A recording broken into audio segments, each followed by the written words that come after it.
వాస్తవంగా ఇదివరకు అబ్బాయి, అమ్మాయి పెళ్ళయ్యాక వాళ్ళు తొందరగా కడుపు రావాలి అమ్మాయికి. రాకపోతే ఓ మూడో నెల నుంచినే ఏంటే ఏమన్నా శుభవార్త అంటూ బిగింజేస్తారు.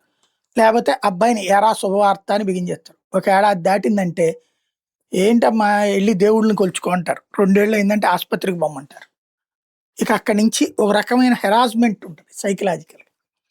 అలాంటి దశ నుండి ఐవీఎఫ్‌లు, ఐఏఎఫ్‌లు ఇట్లాంటి వాటిట్లతో నడుస్తున్నాం. ఇప్పుడొచ్చేటప్పటికి కొత్తగా మీరు తొందరగా పెళ్లి చేసుకోబాకండి. మీ జీవితాలంతా సెటిల్ అయ్యాక పెళ్లి చేసుకోండి. ఈలోపుగా మీ ఎగ్గులు తీసుకెళ్ళి దాచుకోండి. ఆ దాచుకున్న ఎగ్గులతో మీరు ఎప్పుడు పెళ్లి చేసుకుంటే ఆ రోజున పిల్లల్ని కనండి. అంటే కృత్రిమ గర్భధారణ అనమాట. దీనికి ఇప్పటికే అనేక సంస్థలు ఎగ్ ఫ్రీజింగు, రెస్టోరేషను, స్టోరేజీ అంటూ డబ్బులు వసూలు చేస్తున్నాయి. ఒకప్పుడు మా చిన్నప్పుడు ఏంటంటే మామూలుగా బిడ్డ పుట్టాక బొడ్డు కోస్తారనమాట.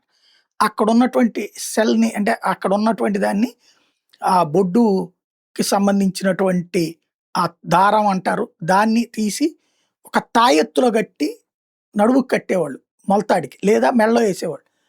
అదేంటంటే వీళ్ళకెప్పుడన్నా ఫ్యూచర్‌లో జెనెటికల్ ప్రాబ్లమ్ వస్తే అది రాగి దాంట్లో పెట్టి చేసేవాళ్ళంట. దాంట్లో ఉన్నటువంటి సెల్స్ పనిచేస్తే స్టెమ్ సెల్స్ అనేటటువంటివి చెప్తుండేవాళ్ళు. అలాంటి తర్వాత కాలంలో ఇప్పుడు అట్లాంటిదంతా పోయిందనుకోండి. హాస్పిటల్‌లోనే మార్పులొచ్చినియి. వ్యవస్థలోనే మార్పులొచ్చినియి.